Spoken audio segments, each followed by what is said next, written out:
নমস্কার বন্ধুরা, welcome to my channel SB explorer. তো বন্ধুরা সকলকে জানাই গুড ইভিনিং। তো থাম্বনেলটা দেখেই বুঝতে পারছো টপিকটা কতটা ইন্টারেস্টিং হতে চলেছে। তো বেশি দেরি না করে ভিডিওটা শুরু করা যাক।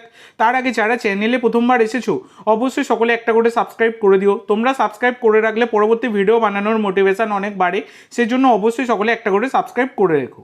তো বন্ধুরা প্রথমেই যে আপডেটটা দিয়ে শুরু করব, মানে যে আপডেটটা মেনলি দেবো এই ভিডিওতে, সেটা থাম্বনেল দেখেই তোমরা সকলে বুঝতে পারছো। সেটা হচ্ছে মোহনবাগানের নতুন বিদেশি নিয়ে। তো এর আগেই তোমাদের সাথে আমি আলোচনা করেছি রবসন রবিনোকে সপ্তম বিদেশি হিসাবে সই করাতে পারে মোহনবাগান। সেই রকমই একটা কিন্তু প্ল্যানিংয়ে মোহনবাগান রয়েছে।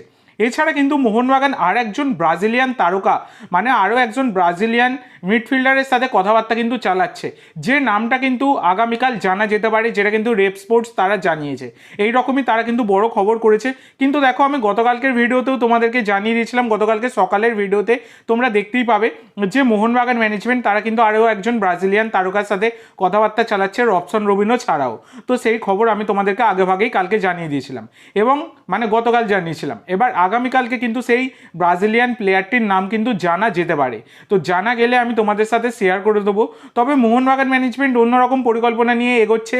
যেহেতু ACL 2 রয়েছে, সেক্ষেত্রে তারা চাইছে রবসন রবিনোকে ACL 2 এর জন্য ইউজ করতে।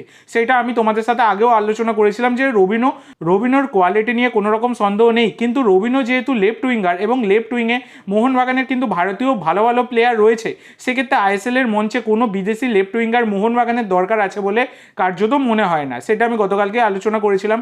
তো বর্তমানে দাঁড়িয়ে এইরকমই কিন্তু একটা ইঙ্গিতপূর্ণ খবর পাওয়া যাচ্ছে যে মোহনবাগান ম্যানেজমেন্ট কিন্তু আরও একজন বিদেশির সাথে কথাবার্তা চালাচ্ছে, ব্রাজিলিয়ান তারকার সাথে কথাবার্তা চালাচ্ছে রবসন রবিনো ছাড়াও, ISL এর কথা মাথায় ভেবে, এবং গ্রেগ স্টুয়ার্টের রিপ্লেসমেন্ট প্লেয়ার হিসাবে। এটাই হচ্ছে সবথেকে বড় কথা, মানে গ্রেগ স্টুয়ার্টের লাইক ফর লাইক চেঞ্জ কিন্তু একটা আসতে পারে, এই রকমই কিন্তু সম্ভাবনা রয়েছে। তো দেখা যাক, আগামীকালকে এই বিষয়ে কোনো রকম খবর যদি পাই আমি তোমাদের সাথে সঙ্গে সঙ্গেই শেয়ার করে দেবো।